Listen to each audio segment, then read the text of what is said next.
Arestado sa Rodriguez Rizal ang isang lalaking wanted sa pagpatay umano sa kaibigan niya. At sa Malabon, isang personal driver naman ang itinumba. Saksi, si Dano Tingkungko. 2 putok ng barel ang umalingaw-ngaw sa bahaging ito ng Pampano Street sa Longos, Malabon mag-aalas 12:30 ng tanghali kanina. Binaril na pala noon ang isang lalaki na lumabas para bumili ng sigarilyo. Patay ang biktima na 6 na taon nang nagsisilbi bilang personal driver sa kanyang kababata. Kasi nasunod ako ng opisina, siya kumain, bumili ng sigarilyo. Pagbalik niya rito, yun, binaril niya siya. Tumakbo na ako. Kasi nung una di ako maniwala. Kasi alam ko wala ng kalaban yun. Tapos paglabas mo, ayun na, nakabulag na siya. palaisipan daw para sa kanya motibo sa pamamaril. Oh no, ayun ang pinaka-joker dito. Sa lugar na to, yung mga may-ari ng sakit, puro niya kakilala, kaibigan. Tinitignan pa natin lahat ng anggulo, no? Kasi ang titignan natin kung anong negosyo.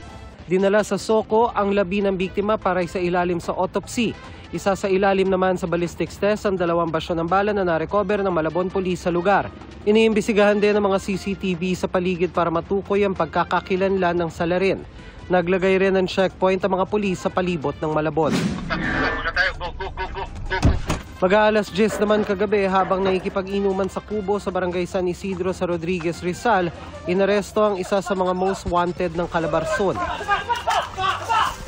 Tinangkapan niyang tumakbo pero na-corner din ng mga pulis. Ayon sa pulisya, itinuturo ang 58 anyos na construction worker na pumatay sa isang lalaki noong November 2021 dahil umano sa away sa komisyon sa lupa. Base sa investigasyon, magkaibigan ng akusado at biktima. Ang biktima nito, ang napatay nito ay membro ng Police Capitol. Binaril ito na nakatalikod itong biktima. Ang motive nito ay sa lupa, yung bintahan ng lupa.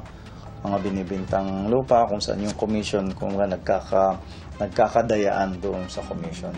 June 2022, inilabas ng korte ang arrest warrant laban sa akusadong nagtago raw ng ilang taon. Sa libangan niya ay nakarating siya ng Pangasinan at kailan lang siya talaga bumalik dito sa Montalban.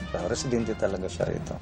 Itinanggi naman ng suspect na siya ang bumaril sa biktima. Wala po akong kinalaman sa pangyayari. Binibintang sa akin. Basta nalaman ko lang na nabaril siya. Ganun. Hindi po ako nagtago. Nabigla lang po lang talaga ako. Ngayon ko lang naalala mo.